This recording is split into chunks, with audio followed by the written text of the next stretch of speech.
Vamos a hablar ahora de la judeofobia del siglo XX y XXI. El profesor Cuya es historiador y escritor, generalmente publica en catalán, es doctor en Historia Contemporánea de la Universidad de Barcelona y profesor de la Autónoma. Ha escrito más de una docena de libros, colabora en publicaciones como Ara, El País y en Francia con un periódico que se llama Herodot. También dirige un programa Siglo XX en Canal 33. Señor Cuya, amigo Cuya, le paso la palabra. Muchas gracias, David, no solo por la presentación, sino sobre todo por ser, creo que no desvelaré ningún secreto, el inspirador de todo esto, digamos, i gràcies per haver-me convidat a prendre-hi part. Naturalment, l'enunciat que l'amic i col·lega Xavier Torrent va atribuir a aquesta sessió és un enunciat molt ampli, no? La judeofòbia als segles XX i XXI, sobre el qual podríem estar parlant dies sencers i sobre el qual s'han publicat milers o potser desenes de milers de llibres. Intentaré fer un esquema que no pretén ser ni exhaustiu ni complet a partir d'aquest enunciat més aviat, o intentaré formular les reflexions i aportar algunes dades i algunes cites que m'ha inspirat aquest títol de la judeofòbia als segles XX i XXI.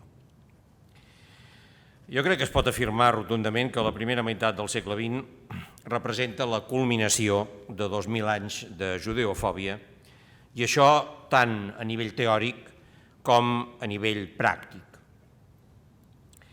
Començant pel nivell teòric, el 1902, pràcticament amb el segle acabat d'inaugurar, va aparèixer la primera edició dels protocols dels savis de Sió, que sens dubte són el libel antisemita més difós i més influent de tota la història, i que fan la formulació canònica, per dir-ho així, de la teoria de la conspiració jueva mundial, teoria que, amb algunes mutacions en segons quins casos, en lloc de conspiració jueva mundial diguin lobby jueu o lobby sionista, encara alimenta avui arreu del món una pila de discursos judeòfobs.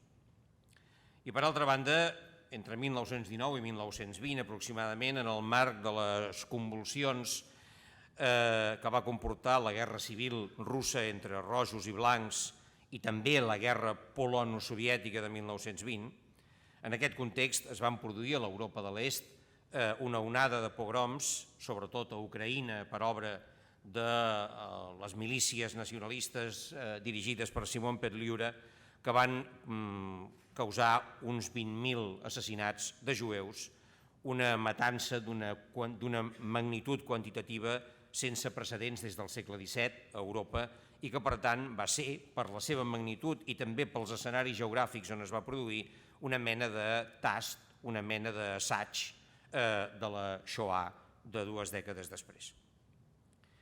En la política europea del període entre les dues guerres mundials, l'antisemitisme esdevé un factor cada cop més rellevant en els discursos i en les pràctiques polítiques, i si això és així a la dècada dels 20, ho és molt més a la dècada dels 30, sota l'impacte de la crisi econòmica mundial de 1929 i dels seus efectes socials.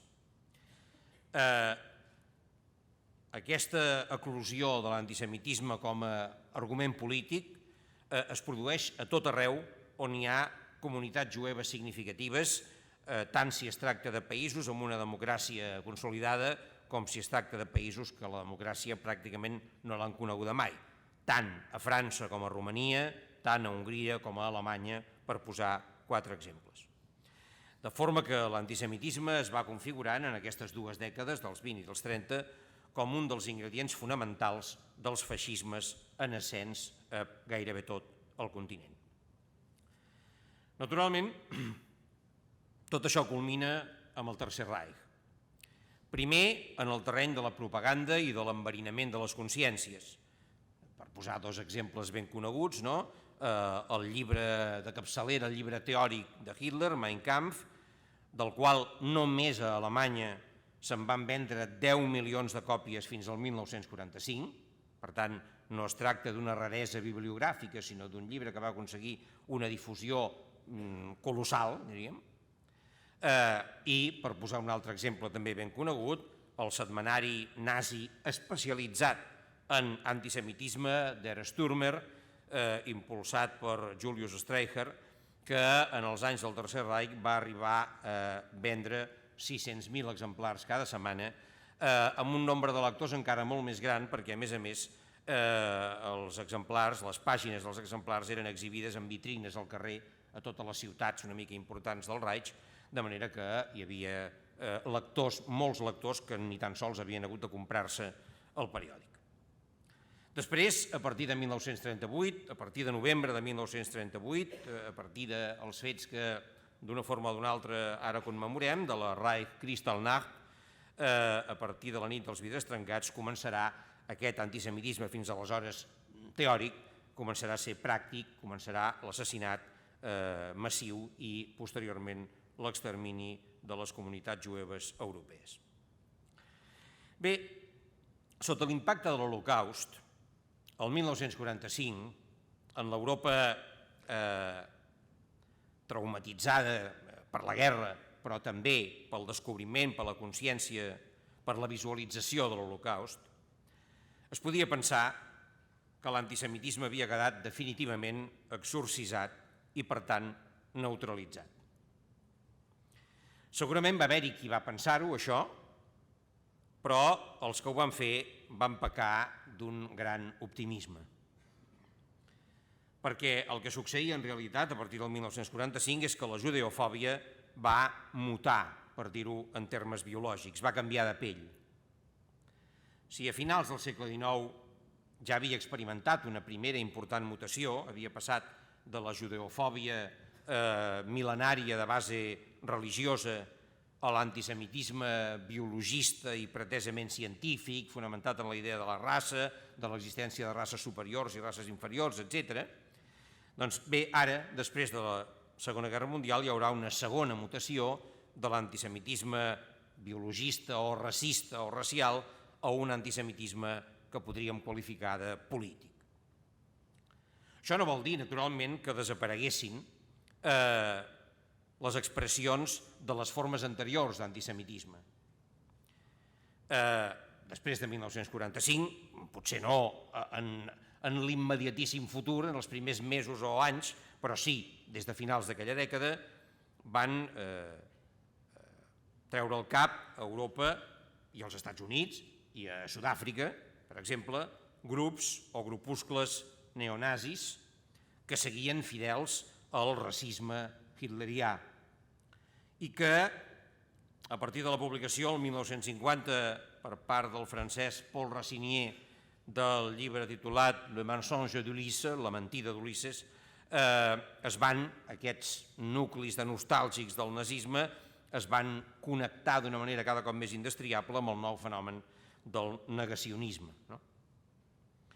Igualment, per exemple, a l'Espanya del franquisme, reducte del nacionalcatolicisme, sectors de l'Església Catòlica van mantenir viu fins molt endavant en el temps el vell antijudaïsme d'arrels i de referents cristians i van reaccionar amb gran virulència, amb gran escàndol i gran virulència quan, a la dècada de 1960, el Concili Vaticà II va començar a desautoritzar obertament aquest antijudaïsme cristià, sobretot l'octubre de 1965, amb la publicació de la Declaració Conciliar Nostra Aetate. Revistes com, avui anava a dir que feliçment oblidades, però que els historiadors sabem de la seva existència i podem furgar en les seves pàgines, revistes com Cristiandat o Cruzado Espanyol, totes dues, per cert, publicades a Barcelona, o una de la mateixa corda que es deia Què passa?, publicada a Madrid, van propagar entre 1962, l'any de l'obertura del concili, i 1965, per obra d'eclesiàstics integristes o també d'antisemites seglars, noms com l'expolicia franquista Mauricio Carlavilla o un nom que alguns de vostès, els més veterans de vostès, potser els sonarà, no? Mariano Sánchez Covisa, que es faria tristament famós a finals del franquisme com a cap polític dels guerrilleros de Cristo Rei. Doncs individus d'aquest perfil van publicar en les revistes que he esmentat textos antijueus des d'una clau, des d'una lògica, diguem-ne, cristiana, no? Que estaven també plens de recels i d'hostilitat cap als aires d'ajornamento que bufaven des de la cúpula del Vaticà, per dir-ho així. Si m'ho permeten, els en llegiré alguns exemples d'aquest antijudaïsme tradicional, amb alguns tocs innovadors, com veuran, però d'aquest antijudaïsme tradicional que va aparèixer en aquestes capçaleres que he dit. Per exemple, eterna piedra de contradicción, la casa de Israel es objeto así del odio a veces excesivo de unos, del recelo ya harto más justificado de otros, como últimamente de inesperadas concesiones que quizás hayan degenerado en verdadera abdicación. Això ho escrivia un capellà que es deia Luis Creus Vidal en una revista que es deia Cristiandad l'any 64. La sinagoga, triste y clandestina siempre, perpetua conspiradora, deia el mateix, creemos y hemos creído siempre en toda su acritud en la realidad de la judeo-masonería. Creemos en su grande influencia durante siglos en el devenir social y político del mundo. Sin duda alguna, dada la enorme capacidad conspiradora del pueblo hebreo, no es exageración atribuirle el papel, casi por lo menos de fundador, en los secretos masónicos. O bien, todo lo que hoy se llama arte moderno tiene su origen en unos judíos descendientes de los que oyeron estas palabras de Cristo: vosotros sois hijos del diablo. Pablo Picasso es un judío de Málaga, potser vostès no ho sabien, però... Judíos son los capitalistas que hacen ruido de propagandas en torno a esas producciones asquerosas llamadas arte moderno, a las que premian ellos mismos con sumas fabulosas. O bien, ¿es que después que nuestros reyes católicos hace 4 siglos nos liberaran del peligro israelita, los españoles de hoy vamos a permitir así, por las buenas, una infiltración judía traída suavemente, disfrazada de interés espiritual i patrocinada nada menos que por gente catòlica? Això era una al·lusió al naixement en aquells anys, això és una cita de l'any 65, em sembla, el naixement en aquells anys a Madrid d'una cosa que es deia Amistat Judeocristiana, que després aquí va tenir la seva correspondència en l'entesa judeocristiana, en fi. Nosotros, que no somos antisemitas, que abominamos por igual tanto los crímenes nazis contra los judíos como los innumerables crímenes judíos en todos los tiempos y en la hora actual contra los árabes, escriu un tal José Ricard Torrents a Cruzado Español, ¿por qué intentar que pasen mentiras tan inmensas como la de esos pretendidos millones de judíos que Hitler exterminó o esas cámaras de gas que solo existieron en las mentes calenturientas de los hebreos? Escrivia un tal Vicente Domingo Lorén a Cruzado Español l'any 64. Y acabo. No solo fue deicida el pueblo judío en su mayoría por acción u omisión crucificando el cuerpo físico de Cristo Dios, sino que ha continuado siéndolo durante 20 siglos. Aquesta és del propi Mariano Sánchez Covisa, del qual abans he fet la mínima presentació. Bé, disculpin-me si m'he extès massa amb aquestes lectures. M'ha semblat que feia llum sobre un aspecte relativament poc conegut de l'antisemitisme a l'Espanya franquista i que, a més, aquestes cites il·lustraven el caràcter omnívor, que s'ho menja tot, la capacitat d'aprofitar-ho tot que té la judeofòbia, perquè aquí en aquestes cites hem vist, per descomptat, l'antijudaïsme catòlic integrista clàssic, el pueblo deicida, los que crucificaron a Cristo, etc., però també alguna al·lusió al conflicte àrabo-israelià i fins i tot un clar negacionisme de l'Holocaust. Tot barrejat. Deia, però, que després de 1945, després de la descoberta d'Auschwitz i els altres camps d'extermini, el que sorgeix, sobretot, és, com a mutació de la judeofòbia, un antisemitisme polític.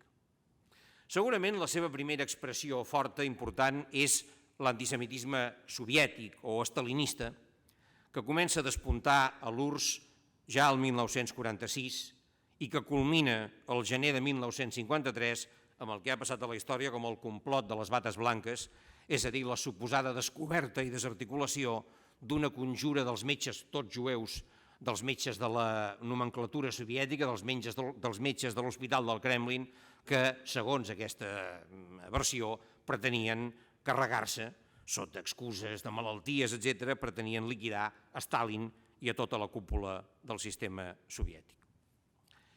Naturalment, aquest antisemitisme soviètic o estalinista no es fonamenta, com en els temps del tsar, en l'acusació contra els jueus de crim ritual. Ara, els quadres comunistes jueus, els milers de quadres comunistes jueus purgats i executats en molts casos, ho són per cosmopolitisme apàtrida, per espionatge en benefici dels Estats Units, per nacionalisme sionista. Permetin-me fer notar que en aquells moments, 1947-48, mentre, per exemple, Stalin liquidava, feia liquidar, en el sentit literal de l'expressió, el comitè antifeixista jueu que ell mateix havia promogut el 1941 en plena Segona Guerra Mundial, en aquells moments, i quan acusava els membres del comitè antifeixista jueu, ciutadans soviètics, de ser sionistes, nacionalistes sionistes, aquesta acusació de sionisme no feia referència en absolut al naixent estat d'Israel. De fet, en aquells mateixos moments, 1947-48, Stalin brindava un suport crucial en el terreny diplomàtic a l'ONU, a Nova York, i també en el terreny del subministre d'armes via Txecoslovàquia, donava un suport crucial al Yishuv palestí i al naixement de l'estat d'Israel, un suport que testimonis tan qualificats com el mateix Ben-Gurion han reconegut a posteriori que va ser decisiu, és a dir, que sense les armes txeques subministrades amb la llum verda de Stalin és dubtós que els israelians haguessin pogut guanyar almenys les primeres fases de la guerra d'independència, de la guerra del 47-48. L'onada d'antisemitisme estalinista també és de les fronteres soviètiques sobre les flamants democràcies populars de l'Europa de l'Est, sobre els règims satèl·lits de l'Europa de l'Est.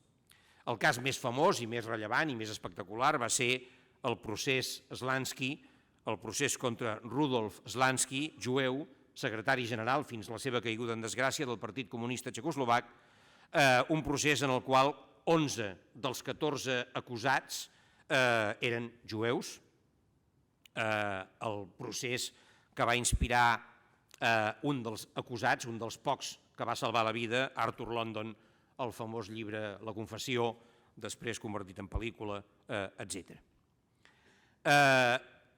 En aquell procés, els acusats jueus se'ls va retreure una mena de predisposició genètica pel fet de ser jueus a l'espionatge i a la traïció. Es va acusar els reus de formar part d'un poble internacional, de ser trotskistes, al capdavall Trotsky era jueu, oi?, de ser sionistes, etc. El 24 de novembre de 1952, en el moment culminant del procés Slansky, l'editorial del diari de l'òrgan central del Partit Comunista Txecoslovac, Rude Pravo, proclamava que el sionisme és l'enemic número 1 de la classe obrera.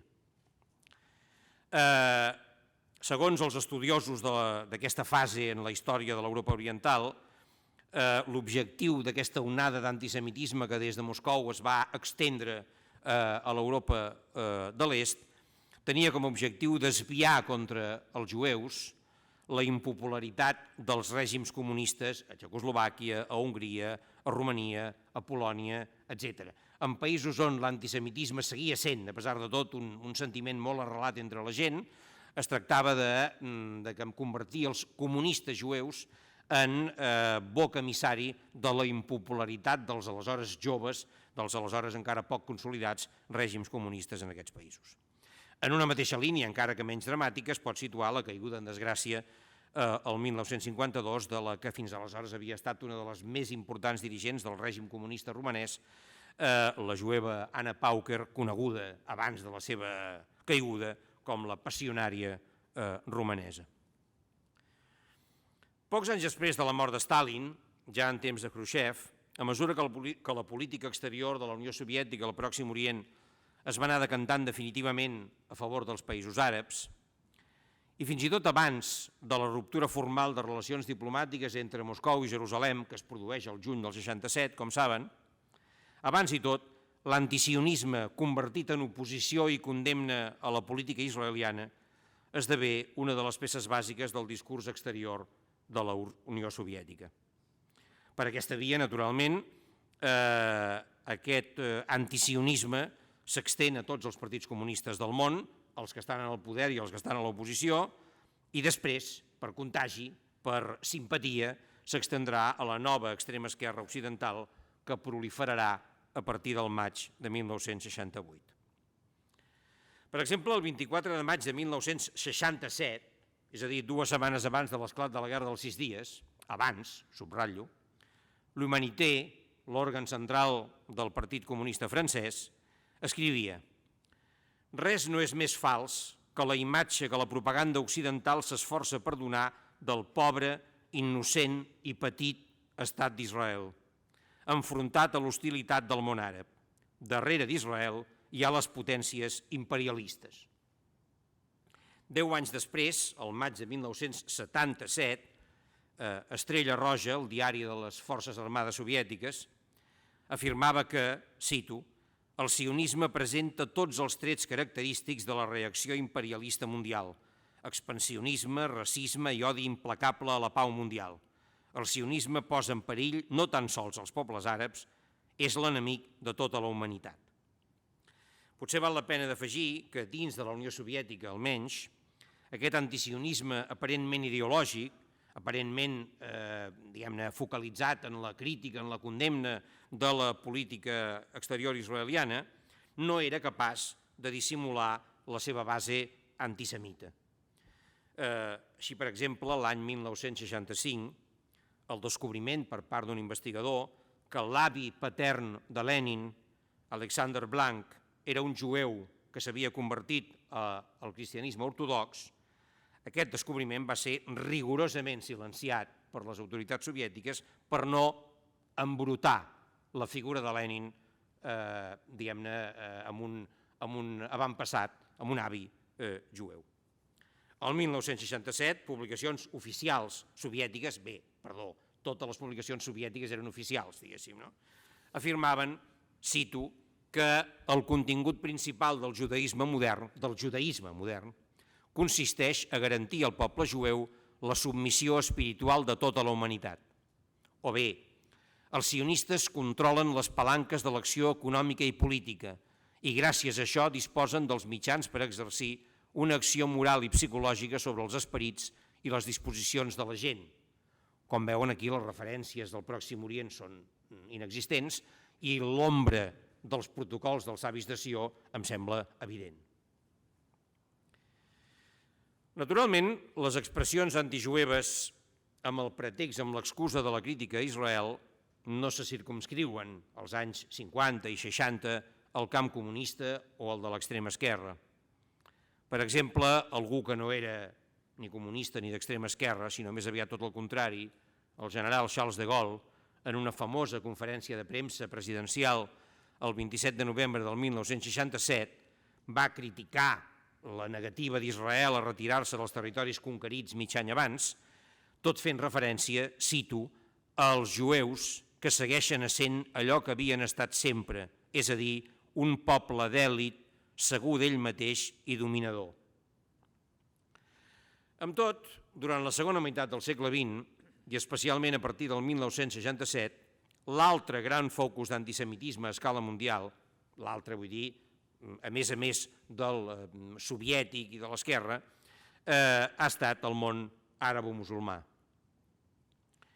Tot i que existeixen precedents teòrics, almenys des dels anys 30, de textos, d'articles, de llibres, d'autors àrabs, fent seu un discurs antisemita, no podem perdre de vista la penetració que la propaganda nazi havia fet al món àrab a la dècada dels 30, o el paper, en aquest sentit, d'enllaç entre el nacionalisme àrab i el nazisme alemany del muftí de Jerusalem, Adjamin al-Husseini.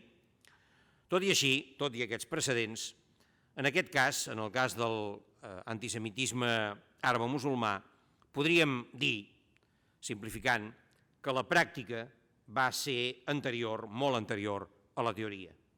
Vull dir que, com vostès també saben perfectament, entre 1948 i 1967, en xifres rodones, en dates rodones, uns 900.000 jueus residents en països àrabs, des del Marroc fins al Iemen, en van ser expulsats d'aquests països o forçats a emigrar, generalment després d'haver-los desposseït de la major part o de la totalitat dels seus béns.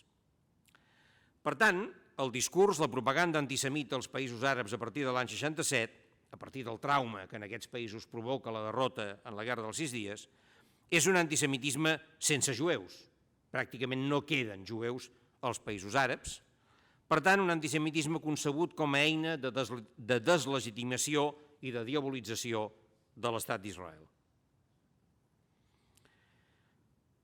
El raonament, la reflexió, el pensament que milions, desenes de milions, potser centenars de milions d'àrabs es van fer a partir de l'any 67 va ser com és possible que els jueus, menyspreats i discriminats al món àrab durant 1.300 anys, reduïts a la condició de dhimmi, d'infidels protegits, ja saben a què em refereixo, com pot ser, era la gran pregunta, com pot ser que aquella gent que hem considerat inferiors i que hem menys tingut i que ells s'hi han acomodat aparentment durant 1.300 anys, hagin pogut al segle XX derrotar-nos, derrotar els àrabs en el camp de batalla 3 o 4 vegades d'una manera aclaparadora i ens hagin pogut arrabassar la sagrada terra de Palestina. Com pot ser?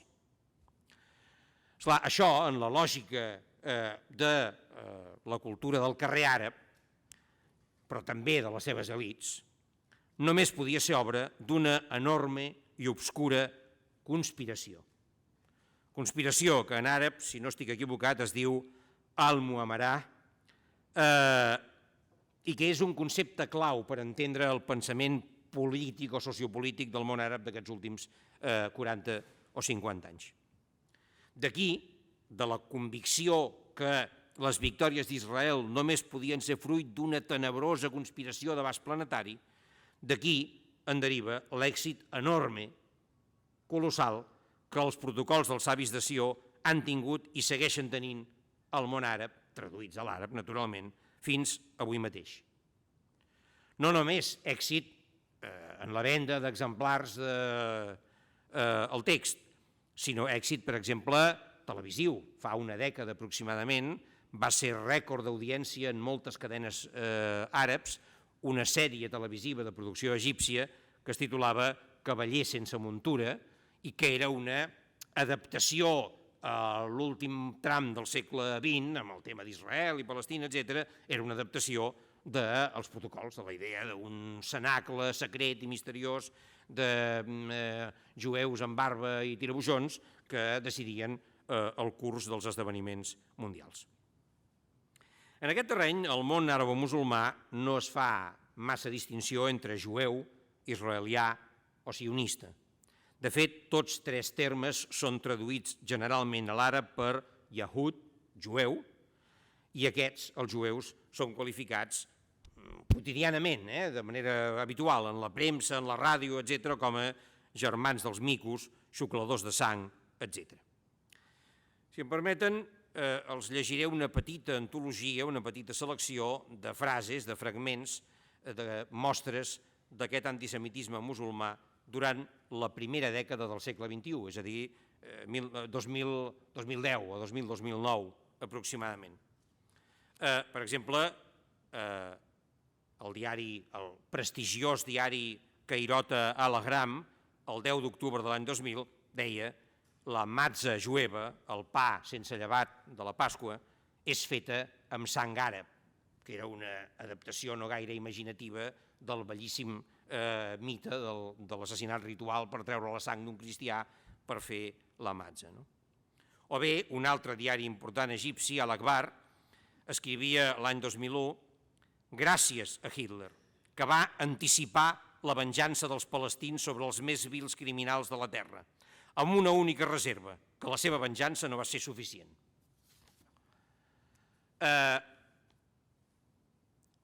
Un predicador del Ministeri Saudita d'Afers Islàmics, el 22 de gener de l'any 2002, deia: no crec que l'atemptat contra Amèrica, es refereix a l'11 de setembre de l'any anterior, hagi estat perpetrat per Bin Laden o els musulmans.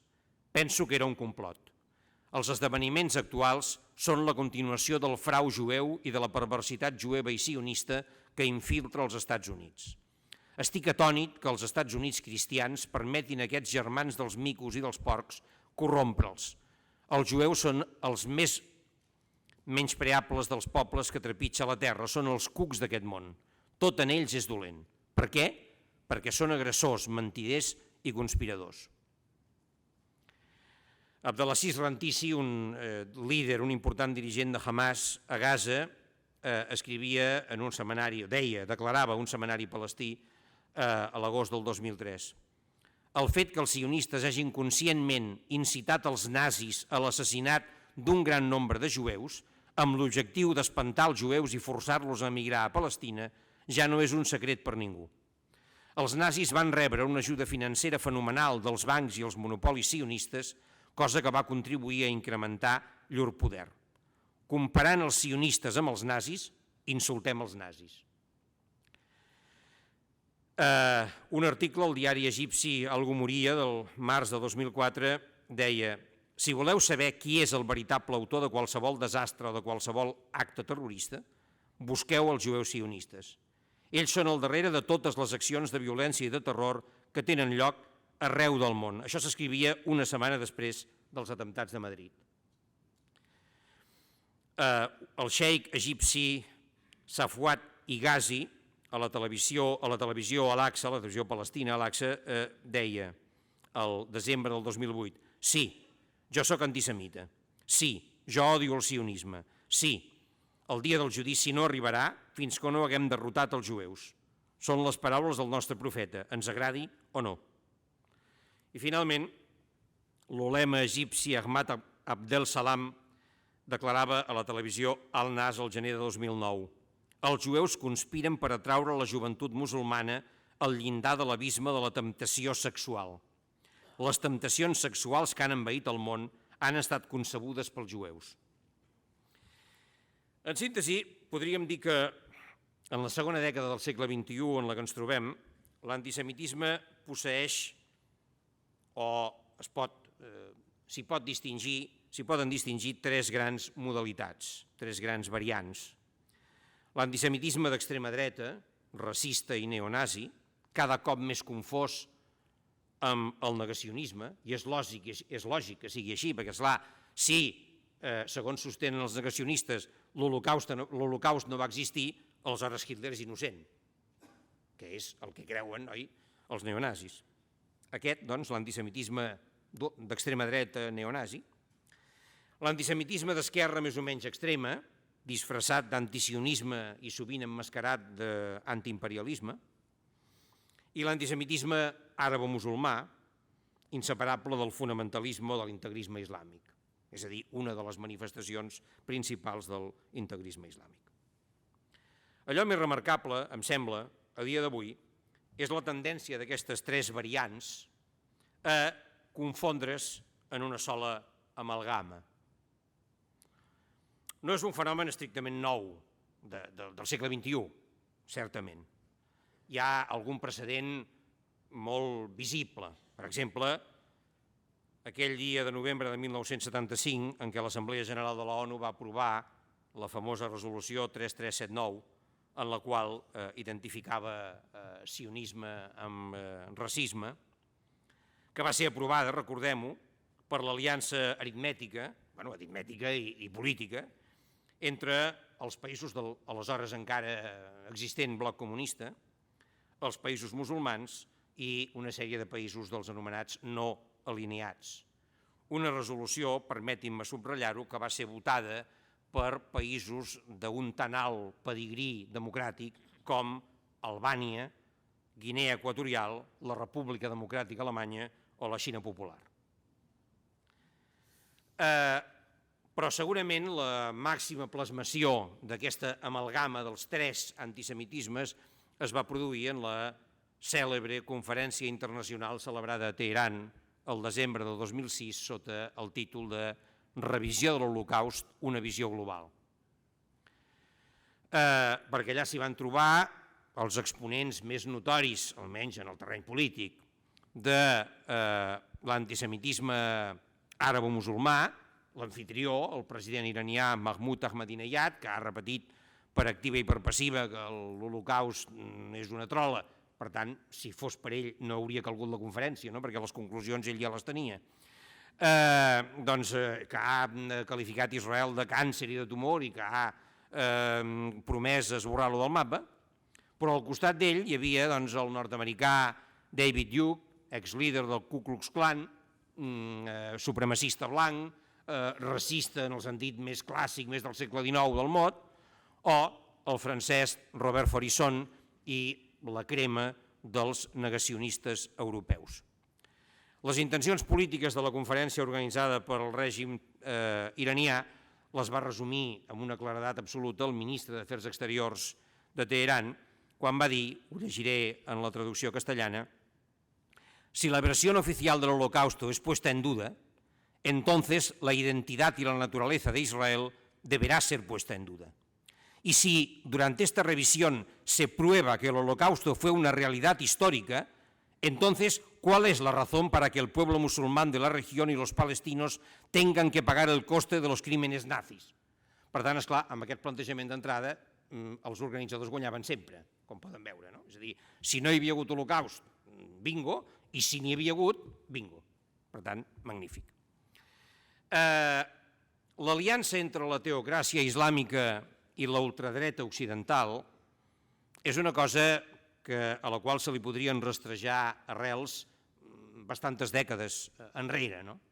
Hi havia hagut alguns grupuscles neonazis barcelonins als anys 60 i 70, dels quals consta, diguem-ne, hi ha proves, hi ha evidències de que havien estat subvencionats per la Líbia de Gaddafi o per l'Aràbia Saudita, o per tots dos, en èpoques, en moments diferents. I, per tant, aquest matrimoni de conveniència pot ser fins i tot comprensible. A mi, almenys, diguin-me ingenu, ja em resulta més notable, més desconcertant que, en nom de la defensa de la causa palestina, tot el magma de l'esquerra antisistema, altermundista, etc., faci el joc a dictadures clericals com la iraniana, a fonamentalistes religiosos com els de Hamas, etc., i a neonazis confessos. I, en fi, com que això ja dic podria continuar indefinidament, però no és el cas, poso aquí el punt final i els agraeixo la seva atenció. Gràcies.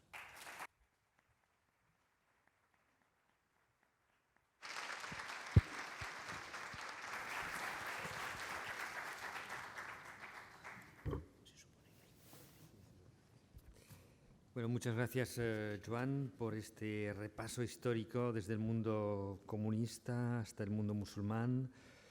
Y desde luego no tan histórico en el sentido de que muchos de estos mitos que has comentado, o algunos de ellos por lo menos, siguen absolutamente vivos y están presentes en el inconsciente colectivo, y no solo en países totalitarios, sino también en países llamados democráticos. Bueno, calumnia, calumnia, que siempre algo quedará, es una frase conocida, pero realmente se puede aplicar en este caso. Planteamos ahora la posibilidad para los intervenientes que tengan preguntas para dirigirse directamente al señor Cuya, y esperamos vuestras preguntas. Bon dia, professor Cuya. Vostè ha parlat de l'antisemitisme als països comunistes i a l'Europa central i també als països àrabs musulmans. Què em podria dir de l'antisemitisme dels Estats Units en les dècades després de la Segona Guerra Mundial en aquest país? Aviam, he fet una lleugeríssima al·lusió ara al final, quan m'he referit al Ku Klux Klan i als supremacistes blancs. És evident que existeix dins d'allò que les democràcies anglosaxones, Gran Bretanya, per exemple, o o Estats Units o altres, dins del que allà en diuen de la franja llunàtica, no?, de la política, que aquí també existeix, però aquí no en diem així, no tenim aquest costum, doncs dins d'aquesta lunàtic fringe hi ha, doncs això, el que queda del Ku Klux Klan, grups d'ultradreta, això, blanca, per tant, contraris als negres, als jueus, etc., als Estats Units, sí. El que passa és que, en fi, és un tema que li confesso que no conec gaire, però tinc la sensació de que es tracta de realitats, a diferència del que he explicat sobre l'antisemitisme del període soviètic, en fi, d'un determinat període soviètic o l'antisemitisme musulmà, aquest al qual vostè fa referència és un fenomen molt, podríem dir, molt encapsulat. És a dir, en l'agenda política nord-americana, per dir-ho així, ara que acabem de saber el resultat de les presidencials d'ahir, en l'agenda política nord-americana em dóna la sensació que aquests plantejaments no tenen cap paper, diguem-ne, ni en els mitjans de comunicació seriosos, etc. En canvi, doncs, en el món musulmà, com he intentat exemplificar amb algunes cites, no és en butlletins fets a ciclostil per un boig, sinó en diaris de referència del Caire, on surten, o en televisions de gran audiència, on surten aquesta mena de... Per tant, sí, és clar que existeix als Estats Units des de sempre, no?, des del segle XIX, des que van començar a haver-hi immigració jueva en quantitats significatives, uns reflexos i unes actituds antisemites, i sí que és veritat que encara fins als anys, no sé, 40 o 50 hi havia llocs, clubs privats, etc., on es prohibia l'admissió de jueus, no? És veritat. El que passa que això, jo crec que en la mateixa batalla política i moral que va derrotar el racisme contra els negres, diguéssim, als anys 60, potser abans i tot, això va desaparèixer, repeteixo, de l'escena visible, i sí, naturalment, en un país com aquell, diguem-ne, de les seves dimensions geogràfiques i demogràfiques, sí que hi ha uns grups, no?, que poden eventualment ser perillosos. Ara em ve a la memòria, no recordo la data, però aquell extremista blanc que va posar un camió bomba davant d'un edifici federal i va provocar 150 o 200 morts, no? Vull dir que, naturalment, aquests grups, encara que siguin formats per un sol individu o dos, poden un dia fer una barbaritat, no? Però, insisteixo, si parlem del debat polític, del debat mediàtic, de l'agenda política, em sembla que aquests grups no hi tenen cap paper als Estats Units.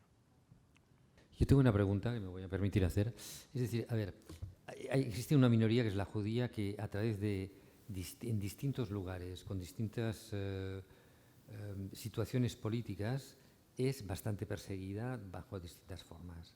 Existe otra minoría, por ejemplo, pienso en los negros, ahora yo no sé si esta pregunta es políticamente correcta, pero los negros que finalmente han podido conseguir una cierta reconocimiento de igualdad, nadie los persigue, es decir, hoy en día hay una aceptación mundial de una igualdad. El pueblo judío hoy no ha conseguido esto.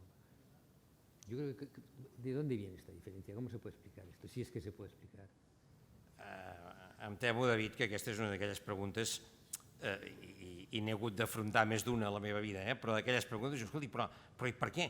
Per què durant 2.000 anys en tants llocs diferents allò han perseguit o han odiat els jueus? No? Són aquelles preguntes que no es poden contestar ni en un minut, ni en 1.000 minuts, ni en... Però jo, no sé, se m'acut en el sentit literal, vull dir que improviso una resposta. Clar, durant milers d'anys, les societats, a tot arreu, però a Europa, no?, eren homogènies, en general. Vull dir que tothom era igual. Tothom tenia el mateix color, tothom parlava igual, tothom resava igual, tothom menjava igual, el mateix tipus de coses, no?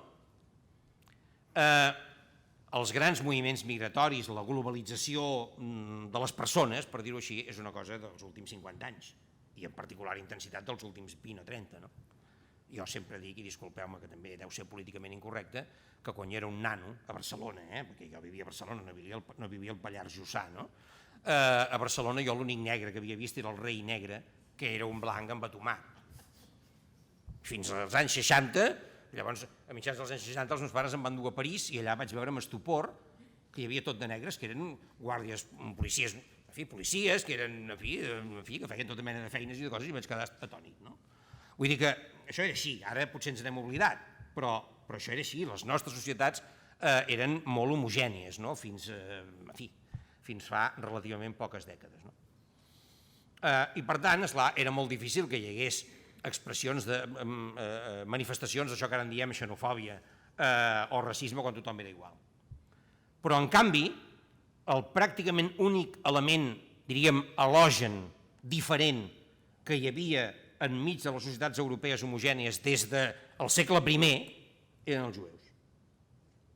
Saps què vull dir? És a dir, a les societats cristianes de l'Europa medieval, l'únic element, insisteixo, halògen, diferent, amb un altre credo religiós, amb uns altres costums, amb una altra dieta, amb uns altres menjars, vull dir, i unes prescripcions, a més, dietètiques molt concretes, etc., eren els jueus. I per tant, esclar, no hi havia ningú més que pogués ser objecte de l'hostilitat que gairebé sempre suscita el que és diferent. Els únics diferents eren els jueus. I no en uns poblets de les muntanyes dels Abruzos, no. De jueus n'hi havia per tot. N'hi havia a la península Ibèrica, n'hi havia a França, n'hi havia a la península italiana, n'hi havia al centre d'Europa, al món alemany, n'hi havia per tot arreu. Després hi ha el tema, naturalment, el substracte religiós, esclar. L'Europa cristiana, el cristianisme, per dir-ho així, diguem-ne, per afirmar-se ha de matar el pare, que diria Freud, no? És a dir, i el pare qui és? El pare del cristianisme és el judaïsme. És allò que hem dit tantes vegades, vull dir que no estic dient res que no sigui arxisabut, no? Si el cristianisme és veritat, el judaïsme ha de ser mentida. No hi ha més nassos, perquè el Messies o ha vingut o no ha vingut. Si ha vingut, aleshores és que el cristianisme té raó. Si no ha vingut, és que el judaïsme té raó. No hi ha negociació possible en això. Bueno, ha vingut una miqueta, no? No, ha vingut o no ha vingut. Punt. Bé, doncs per tant, l'Església Catòlica, amb el seu immens poder a l'Europa medieval i després, encara, no? Durant 3 segles més, naturalment necessita negar. És aquelles famoses escultures d'un dels pòrtics de la catedral d'Estrasburg, no? L'Església i la sinagoga, no? L'Església triomfant i la sinagoga derrotada, no? Amb la llança trencada, amb els ulls embenats, perquè no vol veure la veritat, no? En fi, etc. Escolta, això i 2.000 milions de coses més, no? Vale, moltes gràcies. Aquí unes preguntes, más preguntas.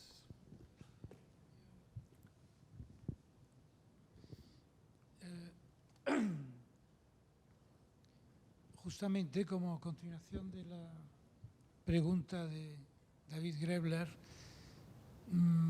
la respuesta del profesor Cuyàs tiene 2 aspectos. Por una parte, la diferencia del pueblo judío, son diferentes, etc. Y la segunda parte, cuando el profesor Cuyàs dice la muerte del padre. Yo, con todo el respeto, profesor, creo que esta es la respuesta importante. Esta es la causa importante. La otra está ahí, son diferentes, etc. No. Yo creo que después de hace 2000 años, el antisemitismo existe desde hace 2000 años y ha sido fomentado por el cristianismo. Entonces la pregunta que le quiero hacer es, aquí se está estudiando y se está explicando el antisemitismo durante tanto tiempo. A mí me gustaría conocer, profesor Cuyàs, ¿cuál es la solución? ¿Cuál es la solución? ¿Cuál es la solución? Primera pregunta. Segunda pregunta, para mi amigo querido David Grebler. Echo de menos en esta conferencia a la Iglesia. Me hubiese gustado que en este fantástico seminario hubiese participado la Iglesia, porque yo creo que son los que tienen la llave del problema. Gracias. Bé, aviam, Abans jo havia dit que la pregunta, diguéssim, impossible de contestar és i tot això per què? Perquè els jueus han estat objecte durant tantíssim temps en tants llocs diferents, enmig de cultures molt diverses, de discriminacions, de fòbies, etc. Però, rectifico, encara hi ha una altra pregunta més impossible de contestar, que és la que ha fet vostè, quina és la solució, no? Perquè intueixo que aquesta pregunta se l'ha formulat altra gent abans que nosaltres i em dóna la sensació que no han trobat una resposta del tot eficaç i contundent. Les respostes en minúscula són òbvies. Coneixement, pedagogia, tot allò que desmunti prejudicis i tabús és positiu, sí. Però la història del segle XX demostra que països amb un altíssim nivell educatiu, amb un altíssim nivell cultural, estic pensant en l'Alemanya dels anys 30 i 40, naturalment, és a dir, no països endarrerits, salvatges i primitius, no, països que eren la punta de la cultura europea, van ser capaços de caure, els seus habitants, la majoria dels seus habitants, van ser capaços de deixar-se abduir pel discurs aquell que els deia que els jueus eren els culpables de tots els mals, que eren com les rates, etc. Per tant, ja dic, les proves empíriques demostren que no n'hi ha prou amb educació, perquè clar, l'educació també pot eventualment, diguem-ne, intoxicar, no? És el que dèiem abans a propòsit de les milions de còpies del Mein Kampf o dels milions d'exemplars venuts del Der Stürmer. Per tant, jo la solució, com ja es deu imaginar, no la tinc.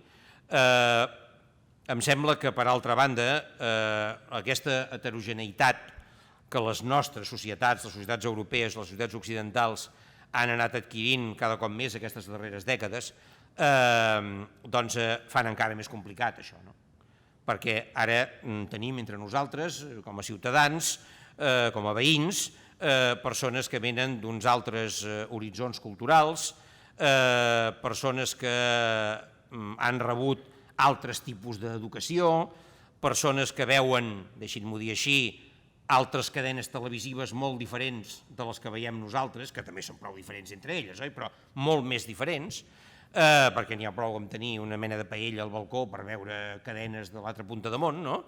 Per tant, això ho fa encara més difícil. Si en societats més o menys homogènies, com eren les europees dels anys 20, dels anys 30, l'antisemitisme va tenir l'èxit que va tenir, doncs en societats molt heterogènies, i afegiria encara més en situacions com l'actual de crisi econòmica i social, doncs l'empresa resulta més difícil. Per tant, no vull caure en cap mena d'alarmisme, però sí, i no vull jugar als paral·lelismes fàcils entre la situació de l'Europa de la dècada actual i la situació de l'Europa de la dècada dels anys 30, afortunadament em sembla que són contextos molt diferents, però és indubtable que hi ha elements en comú.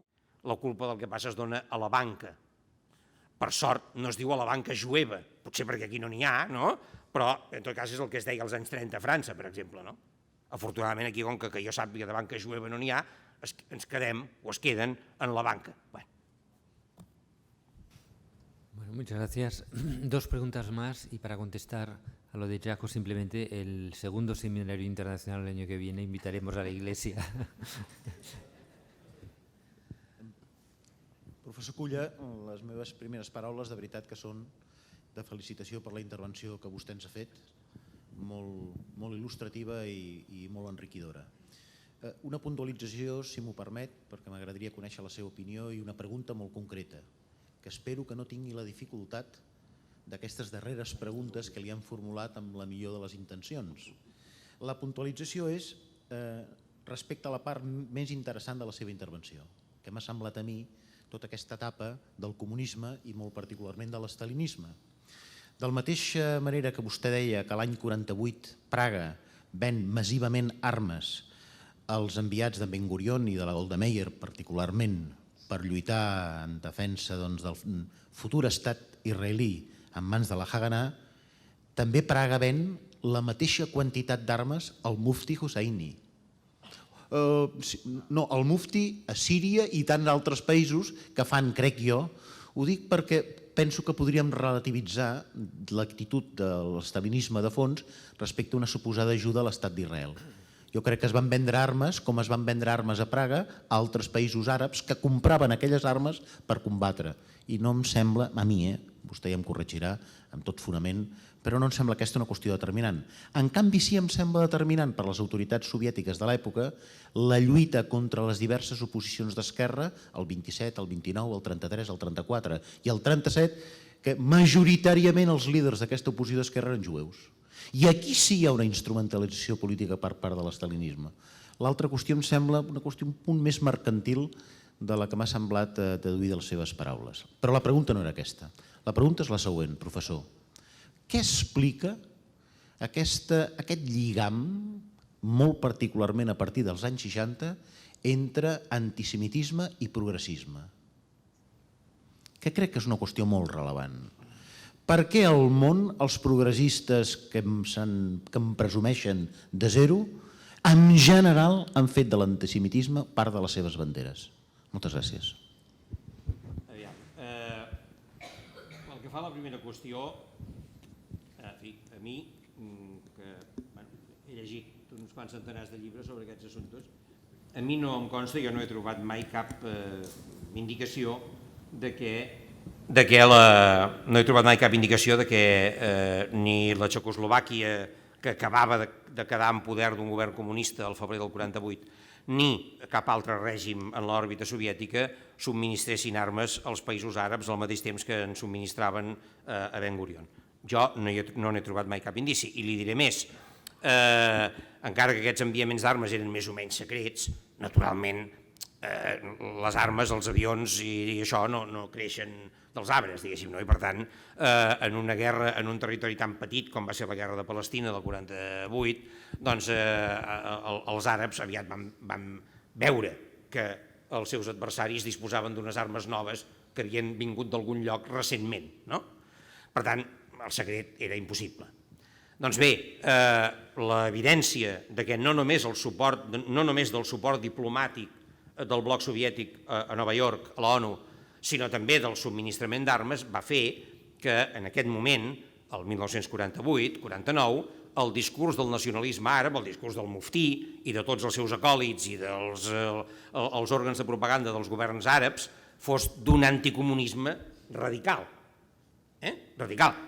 I deixi'm afegir, per associació d'idees, diguéssim, la premsa franquista més acèrrima en aquells moments, el diari Arriba, que vostè com jo té suficient edat com per saber perfectament de què estic parlant, doncs eren absolutament, naturalment, proàrabs i contraris a la hipòtesi del naixement d'un estat jueu a Palestina.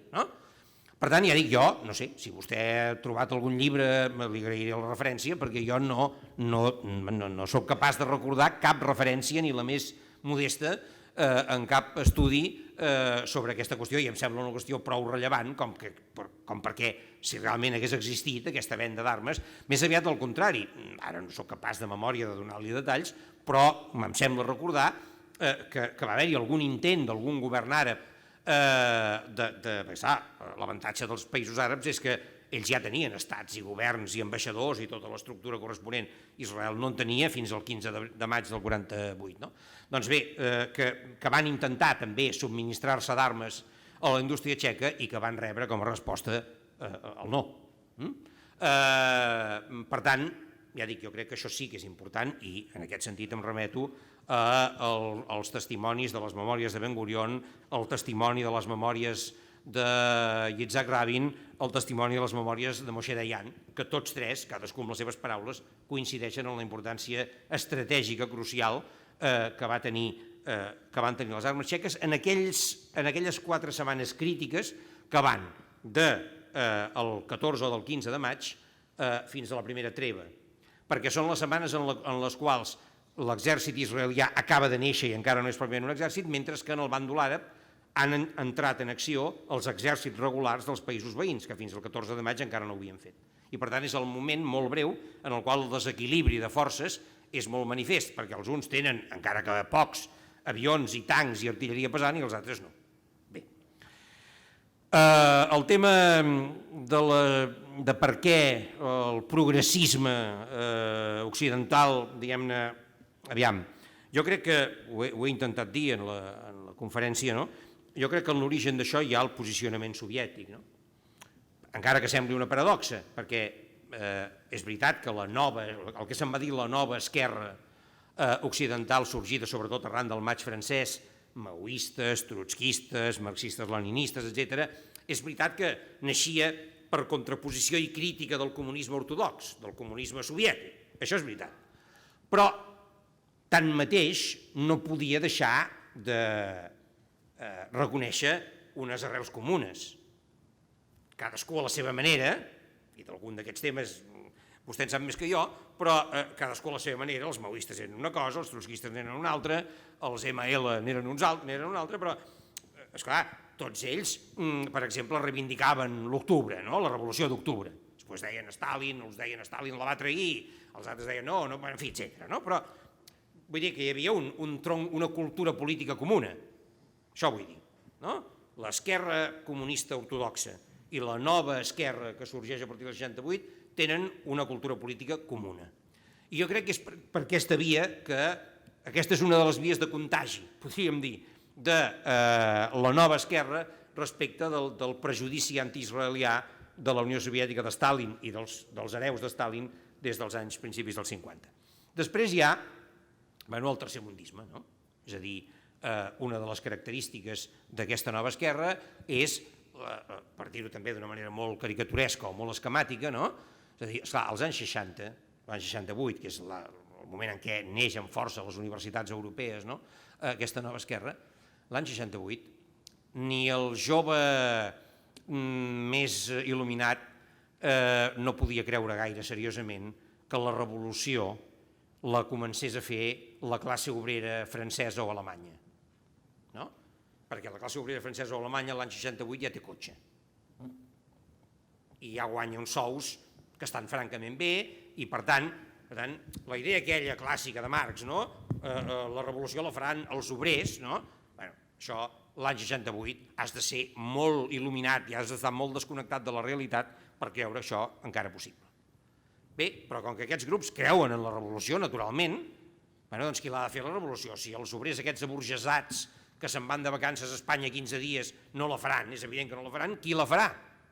I aleshores és quan miren cap al sud, cap a Àfrica i cap a l'est, cap a Àsia, i llavors diuen no, perdoneu, la classe obrera burgesada occidental està perduda, però l'esperança de la revolució a escala mundial està dipositada en els Vietcong, diguéssim, en els guerrillers comunistes que lluiten contra l'imperialisme a les jungles del Vietnam i en els fedeïm palestins, que és en el moment en què comencen a pujar a l'escenari, diguéssim, no? Els fedeïm palestins a partir del 68, no? Etc. Per tant, hi ha una fascinació per aquests moviments d'alliberament del tercer món que seran, creuen aquests joves, no? Els nous portadors de la flama revolucionària que la classe treballadora aburgesada d'Occident ha deixat caure. No?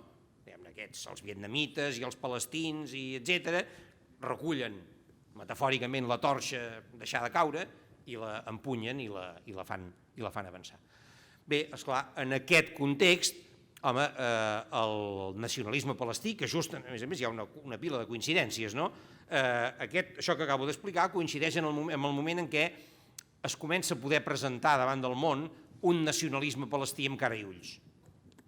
Un nacionalisme palestí, vull dir, emancipat, més o menys emancipat dels règims dictatorials àrabs, que ja no és una marioneta dels nàssers i de companyia, no?